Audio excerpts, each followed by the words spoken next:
நிறைய பேரோட ஒரு கனவாவே இருக்கு. கரெக்டா? இப்படி முடிவு பண்ணிட்டீங்க அப்படின்னா, இப்போ நிறைய நியூ பிசினஸஸ் வந்துகிட்டு இருக்கு. But over the time of period எந்த பிசினஸ் காம்பவுண்ட் எஃபெக்ட தொடுதோ அந்த பிசினஸ் தான் உங்களுக்கு ஒரு பெரிய பேக் போனா இருக்கும் உங்களோட பினான்சியல் டேர்ம்ஸை பொறுத்த வரைக்கும். அப்பனா காம்பவுண்ட் எஃபெக்டை ட்ரிகர் பண்ற அந்த இம்பார்ட்டன்டான டேர்ம் பிசினஸ் என்ன அப்படின்னா, ரெக்கரிங் ரெவென்யூ ஜென்ரேட் பண்ற பிசினஸஸ்.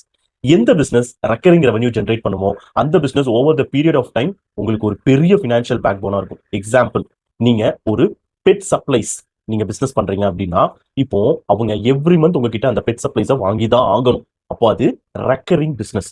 இந்த மாதிரி தான். இப்போ எக்ஸாம்பிளுக்கு பேபி டயப்பர் பிசினஸ் நிறைய பாத்தீங்கன்னா சப்ஸ்கிரிப்ஷன் ஃபார்மேட்ல இருக்கும். எவ்ரி மந்த் அந்த பர்டிகுலர் டயப்பர்ஸ் அவங்க வாங்கிக்கிட்டே இருப்பாங்க. இந்த மாதிரி எந்த பிசினஸ் பண்ணாலும் சப்ஸ்கிரிப்ஷன் ஃபார்மேட்ல இருக்கிற பிசினஸஸா சூஸ் பண்ணி பண்ணீங்க அப்படின்னா டெஃபினட்டா it will get compound like anything. அதனால தான் இப்போ அந்த சாஸ், இந்த ஏஐ யூஸ் பண்ணி subscription based business, recurring business எல்லாமே ரொம்ப வைரல் ஆயிட்டு இருக்கு. பிகாஸ் அதை ஸ்டார்ட் பண்ணும்போது டிஃபிகல்ட்டா இருந்தாலும் over the period of time அது டெஃபினட்டா ஒரு காம்பவுண்ட் எஃபெக்ட்னால ஒரு பயங்கரமான ரிட்டர்ன் ஆன் வேல்யூ உங்களுக்கு கொடுக்கும். ஸோ நீங்க பிசினஸ் பண்ண முடிவு பண்ணிட்டீங்களா, ரெக்கரிங் பிசினஸா இருக்கான்னு ஒரு டைமுக்கு நீங்க மினிமம் ஒரு 3 to 5 டைம்ஸ் அதை டீப்பா அண்டர்ஸ்டாண்ட் பண்ணிட்டு அதுக்கப்புறமா அந்த பிசினஸ் ஸ்டார்ட் பண்ணுங்க. Recurring business is the way to go in this AI era.